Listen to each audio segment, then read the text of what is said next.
इनका गाना के जवाब नहीं थे आना इनकर कोनो जोड़ बा पहला बाकी चोरनी हुई है तो गलगर हुई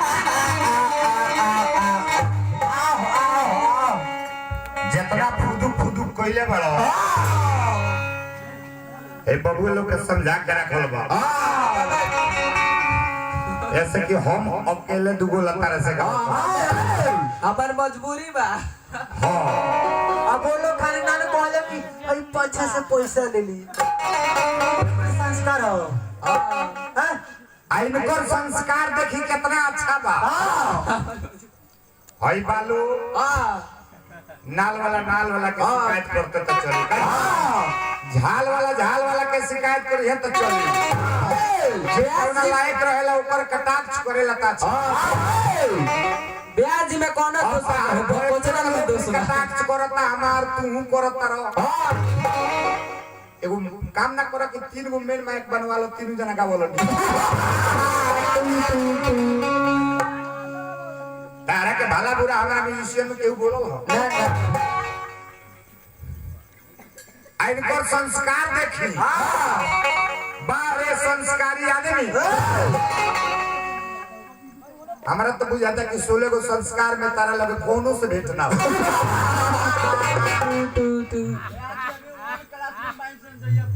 हेतना लोग हो ये लोग गाना का गप के गईली हम कोरोना के ऊपर तरह के लोग कॉमेडी बना के टीवी पर दिखाते हैं तरह के फोटो फिगर कोरोना के तरह गाना गाते नहीं हो इनकर संस्कार देखी तू अपना माई बहन के सामने हैंगम करे लो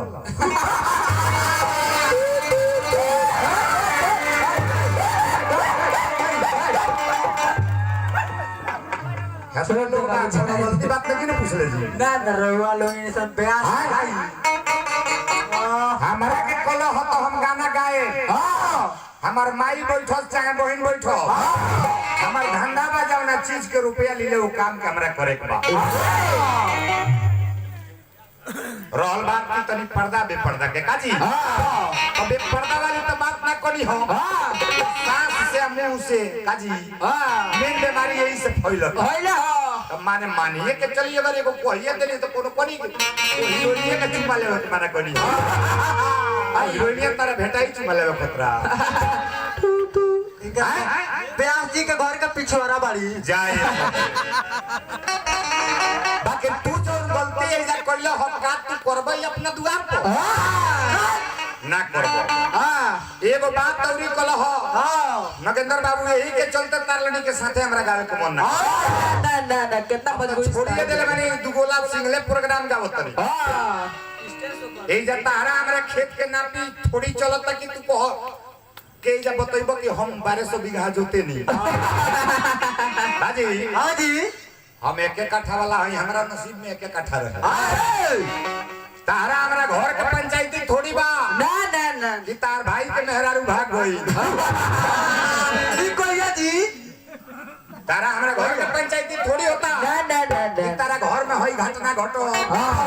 तो तार मेहरारू जाके ठकोइता के रख लो ए क्या हो ई सब काला के हमरा का जरूरत बा हम हे जाइल बड़े धर्म के काम करे ए जा गीत गाना भगवान के भजन कीर्तन गावे आई बनी आ वही से लोग के मनोरंजन करावत तनी तू हमारा मेहरारू के बारे में बोलबो हमारा घर परिवार के बोलबो तारा बोले के जा अधिकार नहीं हां यार तारा पूरा घर के भेजे के भाई ऐसा हमारा खाता किस्मत में जौन रहे तो न हो एगो संसार में ऐसा हम ही तो भागा नहीं ना ना ना बहुत लोग बा जे भाई को अंतर के 7 दिन से ब्याज जी के घर बनी सो जे को बियाह होइल बा अच्छा ये बताओ 2 गो 4 गो बड़का बड़का लोग बियाह कइलो राजा दशरथ जी भगवाने हई वहां के केहू बाउर ना कहला श्री कृष्ण भगवान के बारे में जानत रहो हम कलाकार हई लेकिन तारा हंसे के ना चाहता हंसला हो तो हंसला हो सकता कि हमारा नसीब में रहे तारा नसीब में उतर के नहीं खेली हंसला हो तो हंसला हो चला पार्टनर कहत रही कोई के ले जाके बियाह को ऑर्केस्ट्रा में बेच दले उनमें से केहू तार लेने के जान पैसा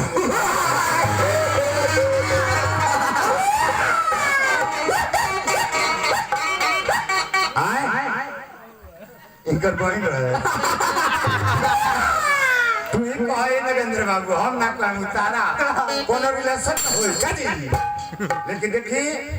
ये सब धंधा करी तो आदमी मार्केट में ही गाना गाई कानू गली गली घूम के जी रहल बात घर परिवार के बात मंच बना कहल हां ए जा जौन काम के बारे में आइल बाड़ो तारा बारे में बहुत एगो बतिया करियो कह दिए बैठ कई ताला बतिया त हल्ला हो जाई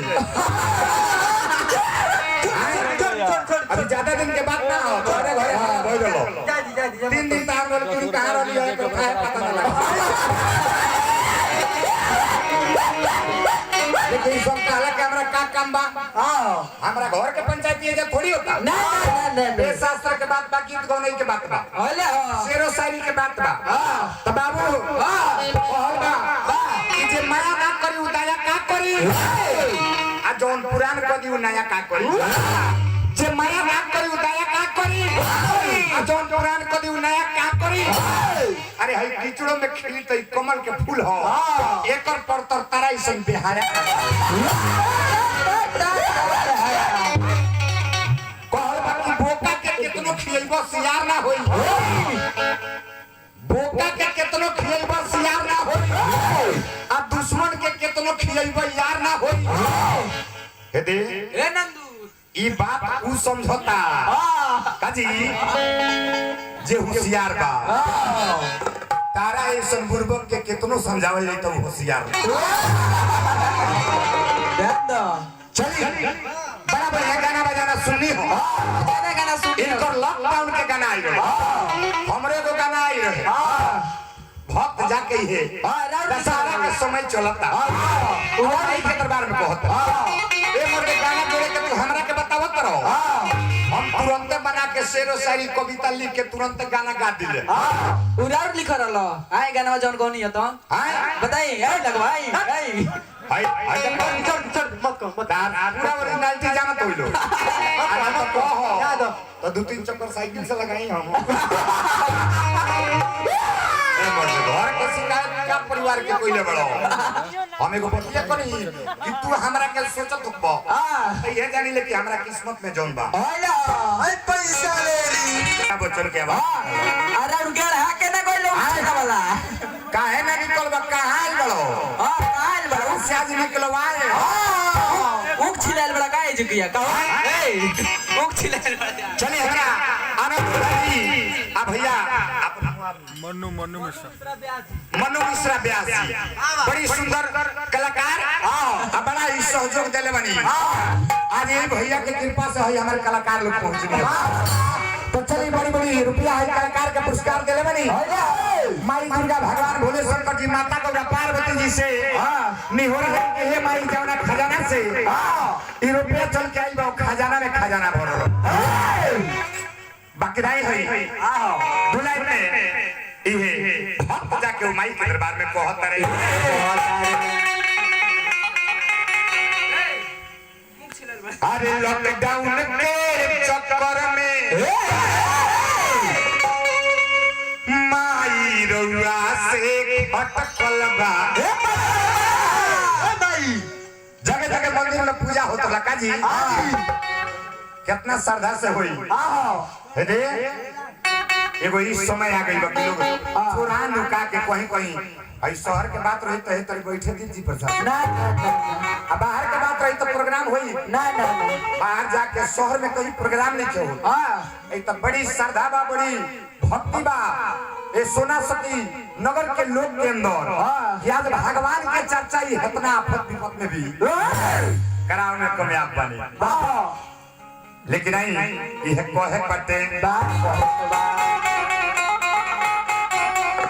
अरे लॉकडाउन के चक्कर में माई रउआ से अटकल बा हवा में चुनरी ले हई से बतावा राउर भटकल बा अभी दशहरा जाता तो ले छठ के बारे में हाला भइल बा कि छठ पूजा ना हो लोग दुआरे पर पड़ी एक गो हाला सुनता रहो भैया भक्त जाके कहता अरे लॉकडाउन के चक्कर में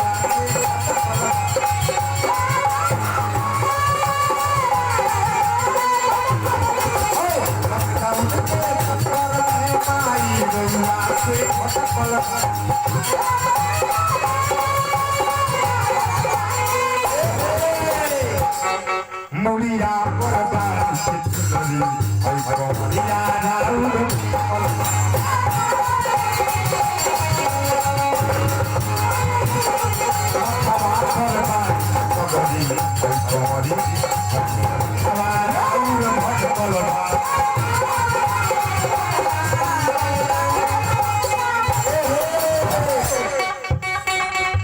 अरे हाँ हीरो होंडा वाला गाना ये बड़ा बड़ा मार्केट में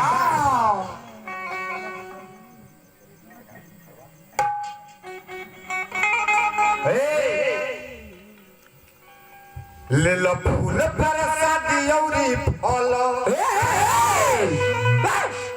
तने सरधा से माई लगे चलो देखो ये अब के लिखाई अब के ये अब के लिखाई हां ये का कंपोज आया ना बुझाई हां अब देखो गावत नहीं तो समझबो तो ले लो फूल प्रसादी औरी फल अपने सरधा से माई लगे चलो माई होई बड़ा दानी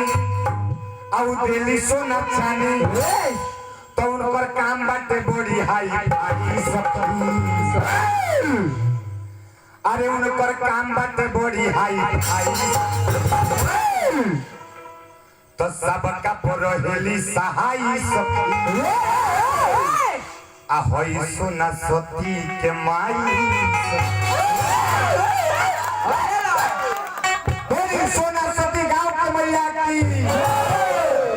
तो ले लो फूल पर साधु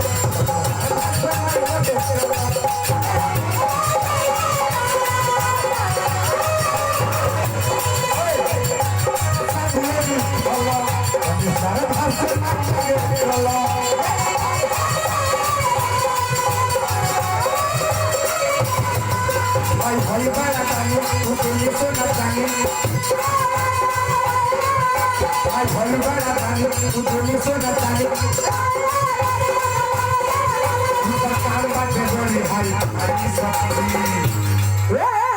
बोले शेरा वाली मैया की बोली साचे दरबार की सोना सती गांव के बरहम बाबा की ए नगर के दुर्गा माई की तो सबका परहेली सहाई सती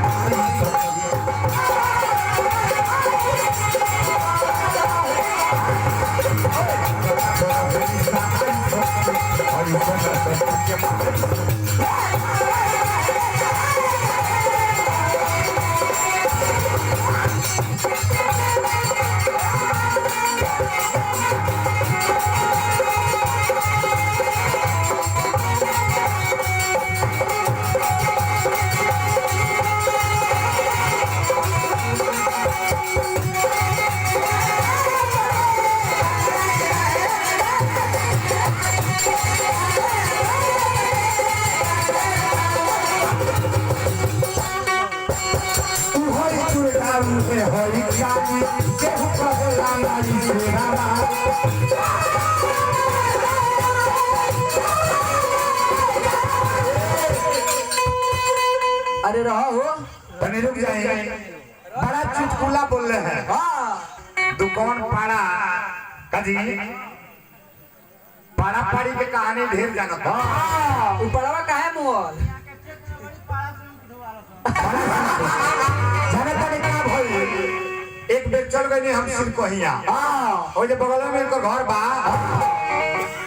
अब जब गई नहीं तो इनका बारे में पता लगा एक दिन का भई चल जात रहे नाच देखे आ नाच देखे चल जात रहे अब अकेले रहले रास्ता में 2-4 गो चोर भेटैले सो तो कल का इधर आओ ओए सब है इधर जा रहा है रे अब चोर जब इनका के लगे बोलोले कल साहब ओए कितना रुपया बजे पे कितना बा भैया 20 रुपया ले ले मैंने दे 20 रुपया कल के जाते नहीं नचनिया के दे बैठे अब पैसा छीन लोले सो इनका शरीरवा पर के पूरा कपड़वा उतार लोले इनका के नोंगटे को के एगो गाछ में बांध लोले अभी रात भर ओही जा गाछ में बन्हाई रहल है जब सुबेर भई भाई गुड्डू बाबू गुड्डू जोकड़ी हां आ राजू बाबू अभी सुने जाना गइलू सुनो तो देखल रे भाई तो नगेंद्र जी हो ई तो ब्याह अरे ब्याह जी आया जी एमर के तू गाछी में केना बन्हाई बड़ा हो तो पहले का कोई यार चोर बेटा के अभी का कोई लोग इनकर हाथवा गोड़वा खोल दियो आ जब इनकर हाथवा गोड़वा खुलो लगले एगो पाड़ा चरत रहे आई ढेपा उठा के लगले पाड़वा के मारे गुड्डू बाबू पूछले कि ये मोर दे तू पाड़वा के काहे मारत रहो काहे कहले का कोई यार चोर तो हमरा के बांध के चोल गो बस बाकी रात भर हमरा के पाड़ी समझ के चटरे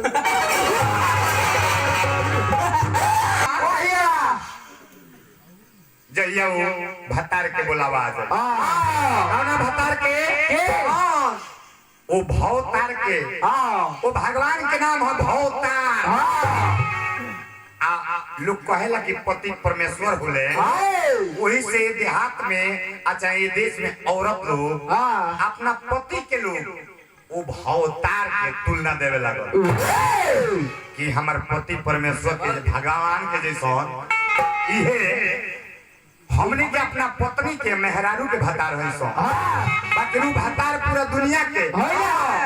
जब वजह से बुलावा आ जाला बाबू छित जल पावक गगन समीरा अपन चरचित हदम शरीरा 5 तत्व से ही शरीर बनल बा ए शरीर में 5 गो चोर बा काम क्रोध मद लोभ ईर्ष्या काजी ए भैया एगो मनुष्य के 5 प्रकार के पिता होले अलग अलग प्रकार से कर्म बा मगर ये शरीर जब ये दुनिया में जब छोड़ के दुनिया जाला हो जाई ये गाना हला कोइले लोग कहे बा कि जब पूछाई तोर हाल चाल रे तो देहिया हो जाई सब लाल केना लाल